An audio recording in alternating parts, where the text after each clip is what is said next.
Hi, everybody. Welcome back to our live conversation. And today we actually have a special guest with us. So we have Mohammed from Shift Accounting.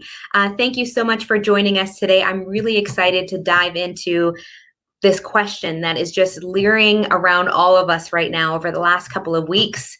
We've all been kind of just seeing what's been happening with COVID-19, figuring out, what's the steps that I need to do for my business. And now with all this new financial assistance that's coming out, we're getting all of the details, we're getting all of the information, and you're here to answer all the questions that everybody's asking right now, which is, what's the best financial options for me? So thank you so much for being with us today, this afternoon, and really kind of guiding us through this uncharted territories. Well, thank you, Samantha. Today I can only answer easy questions. I know it's been a hectic couple of weeks. How have you been holding up with everything? You know what? Honestly, it's been crazy. It's been crazy busy. The last, what, are we on third week of this crisis here? I don't even know anymore. It's just been a very long Monday. It's been honestly like really crazy. We've been supporting, our clients with, the ROEs, the payroll, cash flow, helping them navigate on what to do, right? So it's been great, to be honest with you, having all these conversations and whatnot. So it is what it is. I mean, there is definitely light at the end of the tunnel, but right now we gotta just support each other, right? Definitely. And, like you said, this is all new, uncharted territories for all of us. Things are so fluid. They're constantly changing day by day. You and I were just talking that, we had all this information. We were going over all of this stuff, preparing for today. And then this morning, that information changed and you had to go in and update all of this PowerPoint presentation. So yeah, it's definitely new stuff. Exactly. Things are fluid, things are really fluid. Probably by the end of this webinar, some of the information would definitely change. That's true. But, I know we were kind of talking about this earlier, but your firm really focuses on growth of clinics. And I know this is a little bit of a change because, we've basically had to close our doors almost to a sense of just seeing emergency patients. So that significantly impacted the cash flow of the business. So I'm grateful that you're here to provide some tips and strategies to help practices during these difficult times.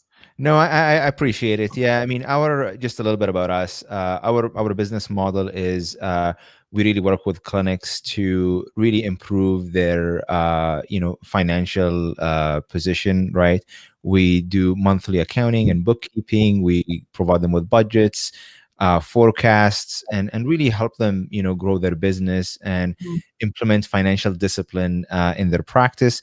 We actually do not replace their current tax accountant.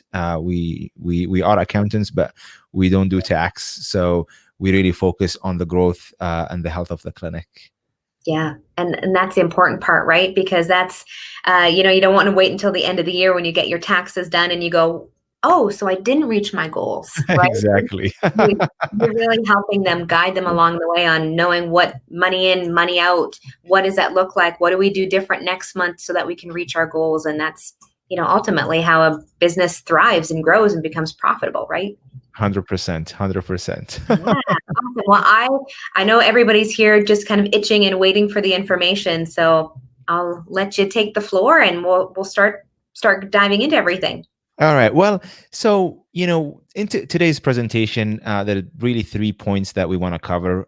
What are the government, stimulus packages that are out there that are applicable for dental and medical practices? Really understanding your costs and, how can you, trim them as much as possible. And then I'm going to go through a simple, cash flow scenario. And my hope is this would be very simple exercise that, every, dentist, doctor can do it on their own, right? So, okay, so kind of breaking down on what is going on in terms of, the stimulus packages that the government have announced here in Canada. And I'm going to briefly discuss each one of them and how they're applicable, to dental and medical practices. And then, let's not forget there is a recovery. There is light at the end of the tunnel. We just don't know when. Is this going to be June 1, July 1, September? Nobody knows. But at the end of the day, things will come back. That's just, that that is the reality of this. Okay. So the first one is a temporary wage subsidy of 10%. Okay. So I'm not going to spend a lot of time on this because at this point, for a lot of dental practices, this is actually, not applicable because a lot of them have already laid off their staff. So that 10% is just something, they're probably not going to make a difference in what's going on. Okay. But it's there. And then you have the Canada Emergency Wage Subsidy, which is 75%. So I'm going to spend a little bit of time there. And then you have the, the business loan, which is, I think, is very, applicable to a lot of dental practices. Okay. So, all right. So maybe before we go into the 75, let's just a little bit talk about the 10% wage subsidy. Okay. So very basic 10% wage subsidy. So an example, if you have your payroll $1,000 every 2 weeks, okay, the government said, 10% you of the source deductions you can keep. So you have to, $1,000 as a wage payroll run, you get to keep, $100, excluding the CPP and EI. Very straightforward. Again, if you don't have any staff on your payroll, not applicable. However, this will become important when you bring staff, let's say, in May. That's something you need to consider. A lot of software providers, like, the payroll providers, ADP, WagePoint, they already have, customized their system to calculate that 10%. So from your end, really, it's a flick of a button, probably in your payroll software, if you're using one, to calculate that. Okay. So now let's go to the 75% wage subsidy. Okay. So now, why is this important? I mean, okay, so if your staff are have been laid off, not important at this point. But let me just kind of walk through eligibility, walk through how, to figure this out, how to apply.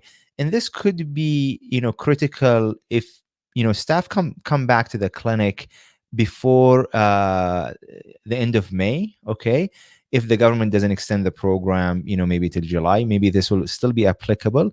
The other thing is, you might consider, if you want to bring the staff back and you want to think about things, to keep busy with the staff, this also could be, a program that you want to consider. Okay.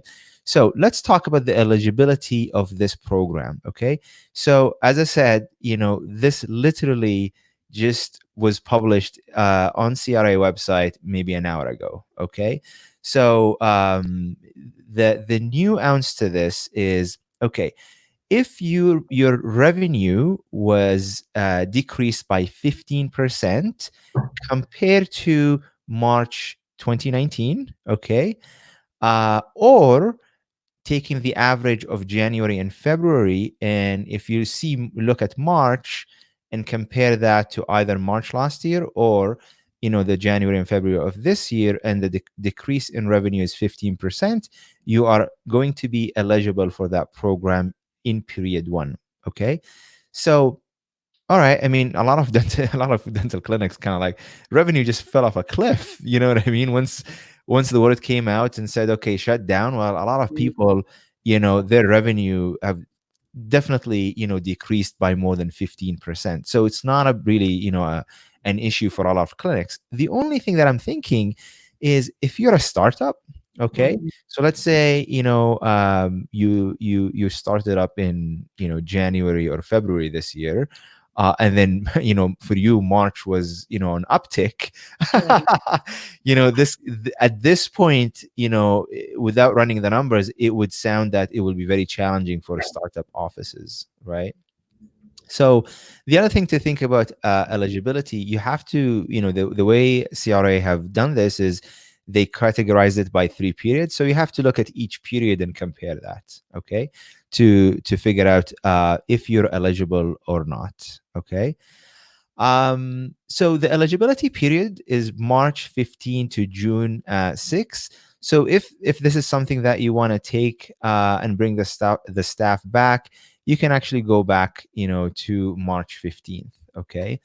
You know, so let's talk about the actual subsidy. Okay, what is going on? What is the actual subsidy? So the CRA is saying that for each employee, they will subsidize 75% of their wage up to 847 per employee per week. Okay, so the assumption is, let's again use that $1,000 payroll, and let's assume you have one person in your payroll. Okay, so every week you are going to submit your payroll for, let's say that's $1,000.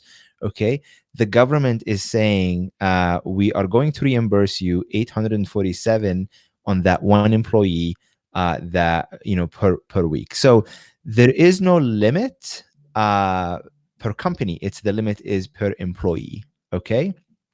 So the second thing is, let's make another assumption. Let's say our payroll per week is 847 for one employee, okay, which is the maximum amount that you'll be reimbursed. The government said, I mean, they are willing to reimburse 100% of this 847, okay? So this is kind of like the general view of this subsidy, in terms of how are they gonna, calculate it per employee up to this limit, right? So there are other, if you read the news, they're using that average annual wage of I think it's what do they use, 58,000. I think they're not paying 58,000. They just took that annualized number, and that's how they came up with this calculation. So you got to make sure that this program is only available at this point from March to June 6th. Okay. So per employee, this could add up to around maybe $10,000. So it's not a bad program, to be honest with you. Okay. Okay, so let's talk about the application. Okay, so how can you apply for this program? Okay, so how are you actually going to get the money from the government, right? So this program, as it stands right now, is you are going to run your payroll as normal, right? So you have to come up with the money to pay your staff. You run it through your payroll system or cut them checks or however you pay people, right? This is going to be normal. Then you have to log into your Revenue Canada account for business and apply. Okay, so what the application looks like at this point, I actually logged into my account and I didn't see any updates there. So we don't know how how the application would look like. You might have to show them the pay stubs for that pay period, possibly. So to get ready, okay, for this is, number one, make sure you can actually access your CRA account. Believe it or not, there's a lot of people, cannot access their CRA account. They just leave it to their tax accountant, at the end of the year.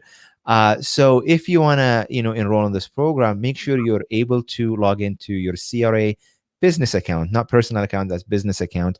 Make sure your information up to date. Make sure that you probably set up for online direct deposit so you can get your money faster. So at this point, the government is saying businesses should be receiving that reimbursement within 6 weeks. So if you're going to enroll into this and bring the staff, make sure you have money in the bank account to be able to pay staff today and wait for that money to come back 6 weeks later. So again, this is the information that we have today. So if we're going to go back to this table, so you can go apply for period 1 and then wait 6 weeks. You can apply for period 2, wait 6 weeks, apply for period 3 and wait for 6 weeks. So I hope they find a way to expedite this, because it is a long time when everybody's short in cash. Yeah. Okay. Definitely something to consider. Like you said, we need those reserves and those funds in there to be able to wait 6 weeks. Absolutely. Absolutely. So as I said, this is a good program if people are willing to bring the staff back, maybe provide them training or hopefully they come back and open the clinic. What are your thoughts about that? What kind of conversation you've been having with clients? Yeah, so I mean, obviously the main question was how does this work? How do we apply? So thanks so much for going over with on the process of how to be able to do that. And definitely some great ideas on making sure that if there are some things on the honey-do list that's been sitting there for a while, if you guys have been trying to convert from, a paper converting to go actually paperless, that is a huge time consuming aspect. So why not be able to take advantage of this time where you're not being interrupted with phone calls and patients coming in and having to check them out. So this is definitely a great time to consider those things. If you are actually bringing the team members back, but maybe at reduced hours, then making sure that they have the proper documentation, having those policies signed, that they understand that this is at a reduced hours. They're working full time, just so in that way that's not depleting your cash flow, which we're going to be talking about here in a little bit. But also being able to, if let's say, for example, if this is a hygienist coming back, they're not going to be cleaning teeth. They're going to be doing completely different roles. So making sure that you have a task list, making sure that they understand exactly what you're expecting from them when it comes to those particular projects, those particular assignments. So definitely the reduction of hours, making sure that that's taken care of, or if they're going to be working remotely from home, making sure that that policy is also in place as well. And again, that's something that's very new to the world of dentistry. We're used to working in the mouth. We're used to working in the office, not at home. So just making sure that they have the proper protocols so that they're making sure that they're compliant with the Privacy Act, making sure that if they're, opening up patient information, that they have a VPN and that all of those things are taken care of as well. So, definitely a lot more to consider. If we are bringing a team member back, what does that look like? Do we have the right paperwork to make sure that that's also all of our I's are dotted and T's are crossed too? Samantha, that's already a full-time job, what you described. My husband calls me a taskmaster. I'm always good at coming up with different things to do, and Yeah. Hey, bring everybody back. This is full-time. Everybody's going to be working 40 hours a week. I've got some tasks. I got some projects that I can keep everybody busy for a while. So Absolutely. Awesome. Okay, so let me jump to the next assistance from the government. Okay, well, this is a really good one. I like this one because it will be applicable to a lot of people. Okay, and I think everybody should take advantage of this. Okay, which is the business loan that will be backed by the government with zero interest. I think for a year, I think, and then the interest will go to 5%. Okay, so again, let's talk about the eligibility of this program. So eligibility is in 2019, you had payroll for the clinic between 50 to 1 million. Okay. So again, a lot of clinics will fall under this again, unless you're a startup, and let's say you started, your clinic in November or December last year, you probably don't have $50,000 in payroll.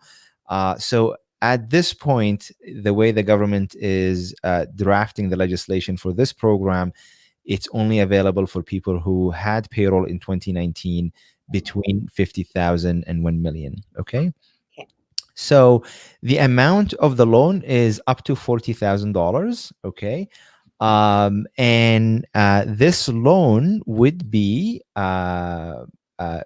if it is repaid before or on December 2022, 25% of this loan would be forgiven, right? So not a bad deal. I mean, for an interest-free loan, and there's a 25% forgiveness is a really good deal. So how can you apply for this loan, right? So just because of the sheer volume that applications for this loan would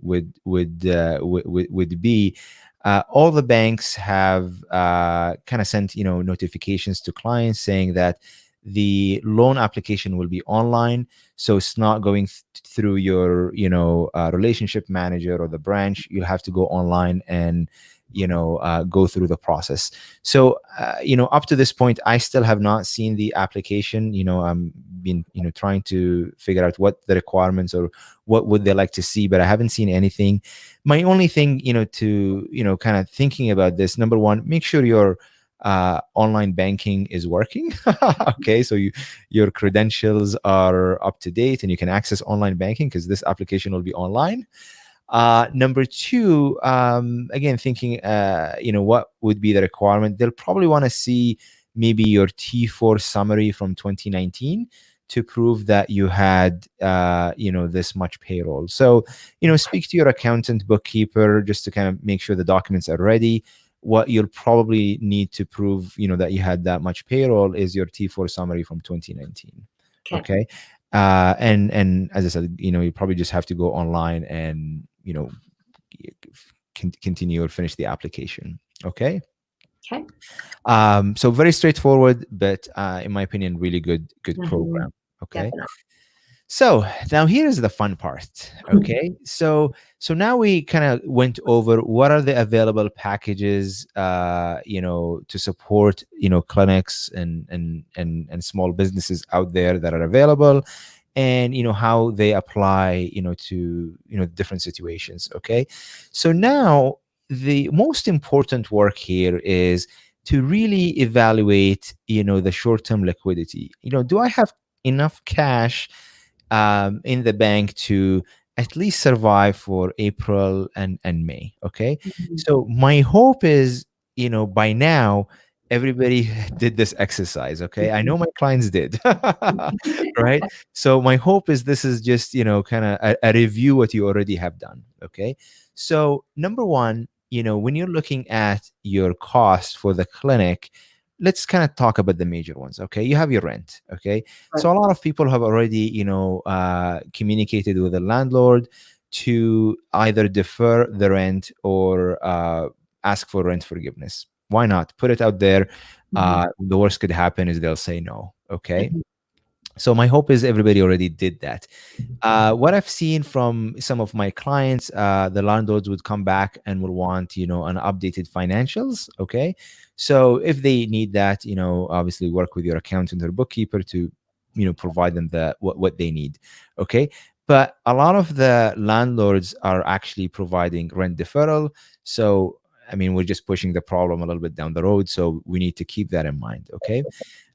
Your second biggest expense is your staff, right? So again, a lot of clinics have already laid off their staff, so that responsibility is now taken care of, right? So you got to go through all your expenses and figure out, is there something I can pause, I can defer, I can cancel, right?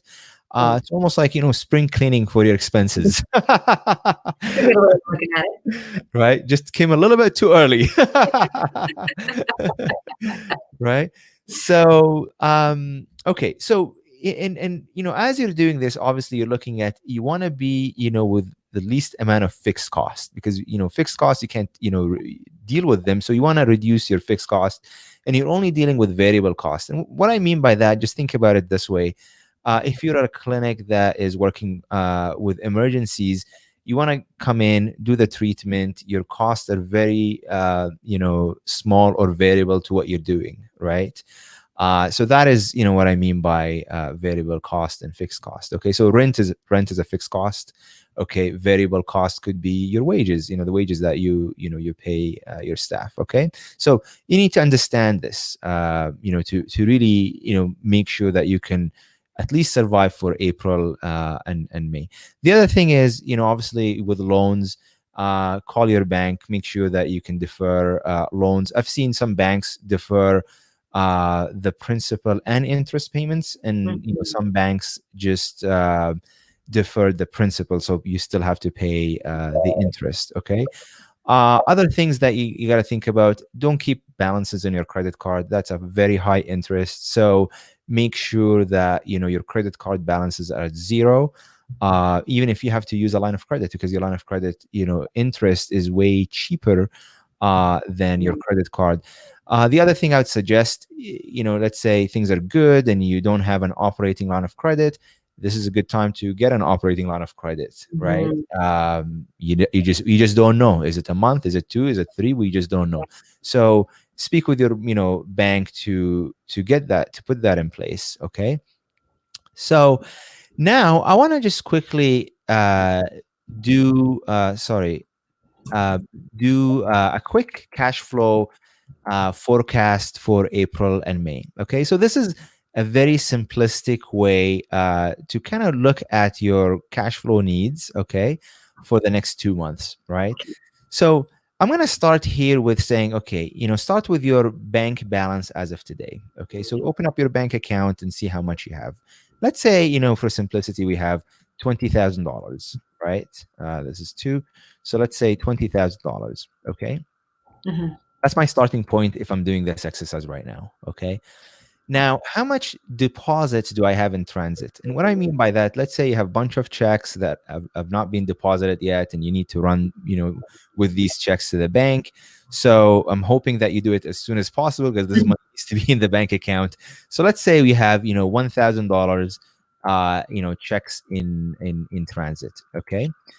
So now, how much AR do I have on my Dentrix or any patient management system that you have? Okay, so this is where it's so critical, to make sure that your AR is tackled. This is the Mhm. most important job people have in the clinic, right? Mhm. We want to make sure that all that money is collected. Okay, so I'm going to go to the bottom here and I'm making assumption. Okay, the assumption is my AR from 0 to 60, let's say it's $10,000, right? Okay.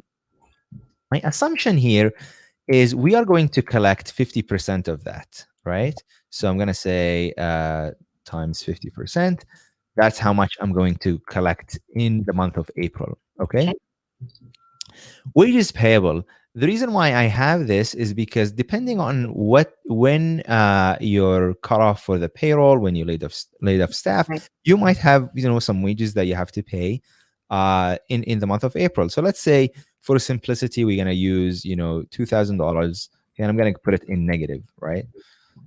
$2,000. And the reason why I'm putting in negative because I want to add all my cash that is coming Mhm. in and minus my expenses. Okay. So credit card, okay. So obviously you have all this credit card charges from March, and now the credit card payment is coming up soon, and we need to figure out how much we need to pay. And as I said, we need to pay that in full. So I'm gonna make assumption that my credit card is, I don't know, it's 10,000. Sure. Okay, so we have a $10,000 credit card that we need to pay. Okay. The second assumption here is loan interest. And the reason why I have this is, as I said, some banks waived, the entire payment, others don't. But let's say they didn't, and you have to put that. Okay, what do we say? $500.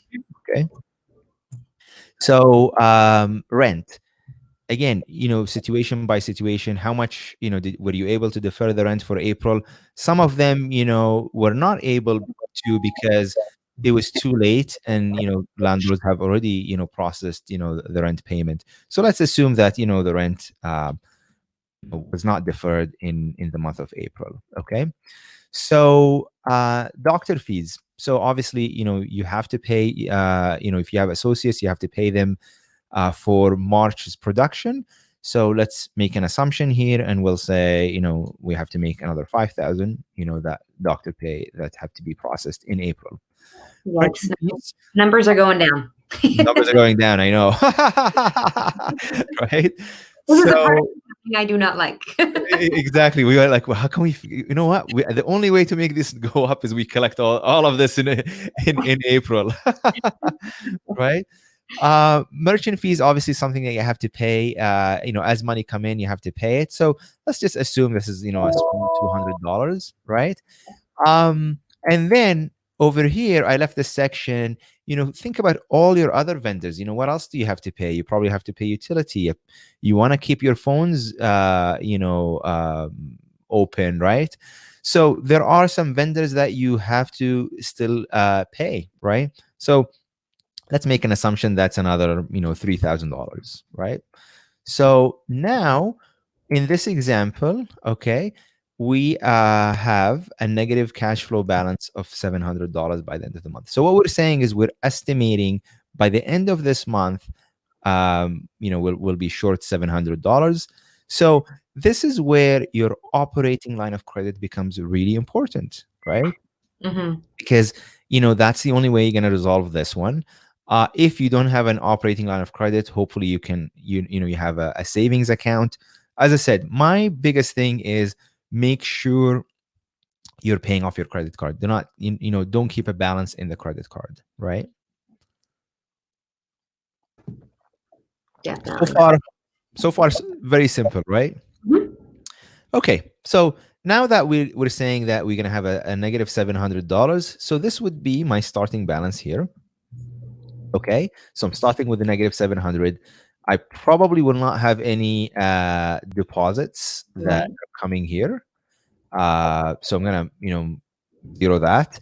My AR, my assumption is my other 5,000, I will receive it the following month. Okay, Okay. that's again an assumption. Another assumption, I'm not gonna have wages on payable.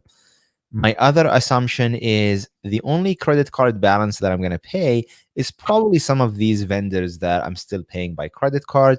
So I'm going to go and say that we probably have to pay, $3,000, okay, the following month. Uh, and then we're going to assume that, we still have to pay our loan balance.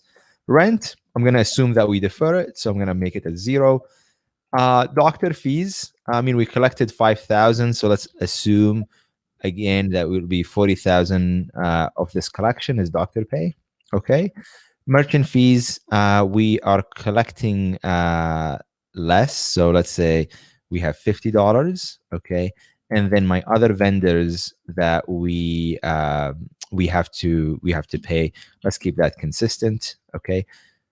So I need to make sure that this is a minus. Okay. And these are minus. Okay, perfect. So now in this exercise, going through this exercise, we estimate that by the end of May, we are going to have a deficit of 1,500, right? Mm-hmm. So, as I said, very simple example. All you need to go is look through your expenses. Pull up your bank account, pull up your credit card statement, and look at the expenses that you have, and try to estimate by just putting your opening balance and making an assumption how much AR do you have and how much you're anticipating to collect, right? Mm-hmm. Definitely. Um, any questions about this? I mean, No, I mean, I think this is, it's definitely the hardest thing for any business owner. And like for myself, I tend to kind of put my head in the sand when it comes to numbers and just hoping that at the end of the month, everything is going to look great, but it never does. So I mean, it's definitely important. Like you said, we don't know how long this is going to be. So we need to, have that Boy Scout model where we have to hope for the best, but prepare for the worst. And what does that look like? How can I plan this out for April, May, June? And then of course, then we start thinking about the opposite. What happens when we do get ready to go back in? What does it look like? It's not like we're going to just jump back into making, $100,000 a month anymore. It's going to take time. And so we need to project and do that financial planning and the cash flow. And that's, unfortunately with small businesses, sometimes we forget when we're the entrepreneur. We focus on working on it. And then, things like this where we're planning for the future kind of falls through the wayside. So this is really important for people to start doing this exercise now. 100%. I mean, everybody has the time at this point, so no excuse, guys. No excuse. That's how easy it was. You just punched in all these numbers and it calculated for you. So definitely great Exactly. resource that hopefully, people, if they haven't done this exercise, should reach out to you to be able to get that going, right? Yeah, and honestly, we'll have this is a Google sheet, so we can share it, with anyone that wants that template, right?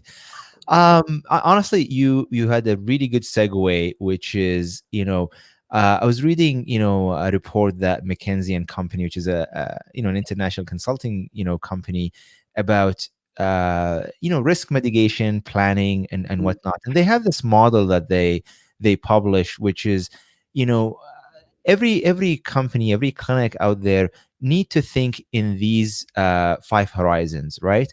Let's kind of go through them. One is resolve, which is okay.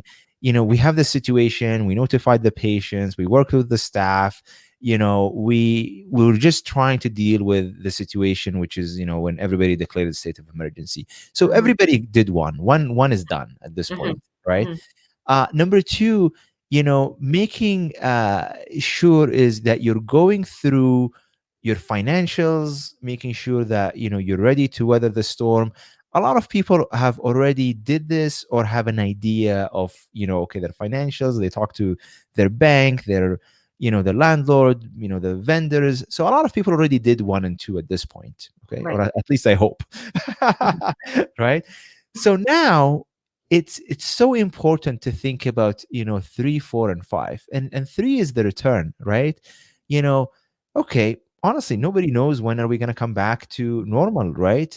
mhm, So but we have to start thinking about, if I come back, May 30th, June 1, July 1, whenever it is, what are the things that I'm going to do? Okay. you know I mean, thinking just out loud here, let's say we're going to come back June 1, okay? Well, it's not going to be like, as you said, $100,000 month and everybody's happy. I'm going to mhm, bring back all the staff. It's probably going to be maybe 20 to 30% of your projection of what June would have looked like, right. right? Mhm, So maybe I don't need all my staff, to be honest with you, to start from June 1, all of them. So I have to come up with all these plans, you know, um, the schedule, like there's so many things that you need to think about of what that return would look like, right? And number 4 is you have to reimagine life would be different, right? mhm, You know, how different? We just don't know. Are we going to have like, um, a quick test tool that we need to give to everybody before they walk into the clinic? Do we have to pre-screen people on the phone before they come into the clinic? I just don't know what would happen, but you need to reimagine what the new normal would look like, right? And then number 5 is, what is the big impact on the industry as a whole? You gotta think about the economy as a whole. So, there's a lot of work, for people to do, and now people have the time, in 3, 4, and 5, because every business is different, every situation is different. I thought this was a really good visual from McKinsey and Company to show what people need to do to really survive, the rest of the year. yeah. No, I agree. And like you said, now is the time for everybody to just kind of really map that out and take a look and see how do we be proactive? Because I feel like you said with number one, this was just a situation that basically just changed the way that we operated, the way the world, was functioning from one day to the next. And then we were basically just reacting, having to close down, having to cancel patients, we were just in that mode. What do we need to do to deal with what all the changes are? And then now is that time to really reflect and prepare to do the opposite of how do we get back to where we were, even build a stronger, more resilient business in the future. And this is a great illustration to really kind of showcase, and hopefully people start doing their cash flow projections right now. They start figuring out what's the best kind of financial solution for me. What's the best option if we do come back to work June 1st, like you were saying? Maybe not all 10, 15 employees come back at once. Maybe it's just a skeleton crew for the time being. Maybe there's some work share programs that we can all kind of work towards. And how do we run our clinic? Is it one hygiene chair until we're fully booked for 2 weeks? Then we add somebody else, like really mapping that out. And what does that look like money wise? What do I need for my business to be able to, worst case scenario, best case scenario, and at least we're covered for both, whether regardless of what situation comes our way, right? So, it definitely all the resources that you walked us through today I feel was very, very beneficial, and I don't see any questions. I think you were doing a great job answering and explaining everything. And what are some of the common questions that are coming to you right now? I mean, honestly, like when I look back and kind of the last 2 weeks, a lot of people want to understand, what is their cash flow projection, to the end of the year, right? So, a lot of banks look for these projections and budgets and whatnot. So, number one, you know kind of do this exercise. And one of the things I didn't want to go into a lot of weeds here, but let's say that your accountant or bookkeeper prepared your P&L, which is the profit and loss statement for January and February, right? So you already have these two numbers. Okay, just put them in an Excel sheet or a Google Doc, right? And almost like look at the remaining of the year, populate, you already have all the expenses and categories. Just populate it for the end of the year, what your expectation for that year would look like, right? Obviously, we have March numbers, actuals, April, May will be probably nothing, but the expectation is that we are going to gradually start, June, July, and hopefully we have a strong Q4, right? So look at these numbers. Try to understand them. If you're having a hard time, ask your accountant, your bookkeeper to really support you with this. The other Mhm. thing is, this is such a good time to look at your systems, right? Again, you alluded, that if people are still doing payroll but manually, this is a good time to start looking for new payroll systems, automate these functions, because the way I think about it is, we know that we're not going to come back to just how exactly things were before. It will be a gradual comeback. So you want to make sure you're efficient, right? And efficiency doesn't mean just chair side efficiency, although that's very important. You want to make sure that your systems are working, your workflow, your Mm. documents, your accounting, how you pay your bills, how you run your payroll. All these things are very, very efficient, right? So this would be something also to think about. I you're speaking my language. I'm all about systems, and I feel like the true success formula for any business is having the right people, having the right processes, and that's what equals profit. And if, like you said, if we've got the right systems, the right people doing those, then we're efficient. We're getting great experiences for our patients. They're referring their friends and family to us, which means more patients, which means more. So it definitely all goes hand in hand. And like you said, this is, we've been given the gift of time. So let's take advantage of it. Let's take all of these items off of our to-do list finally, and really put together all of the pieces that are going to streamline our business and prepare us to open our doors. So if people are watching this later on, and if they have any questions, what's the best way for them to reach out? I mean, number one, they can go to our website. We have a lot of resources, podcasts, blogs, right? They can reach out to me directly. I have my email and phone number listed here. So feel free to reach out directly and, have a conversation. Fantastic. Well, thanks so much for walking through all of this. And I'm a big fan of your podcast, so everybody should be listening to that. Definitely Thank some you. great resources to be listening to now, and using those solutions to really help streamline your business and make it more effective and efficient and profitable and stronger than when everything happened from pre-COVID. Awesome. Well, So Samantha, thank you so much. I enjoyed it here. And as I said, like, if anyone has any questions, they can reach out to me and, we'll take care of that. thank you very much. Appreciate your time. Awesome. Thank you. Thank you.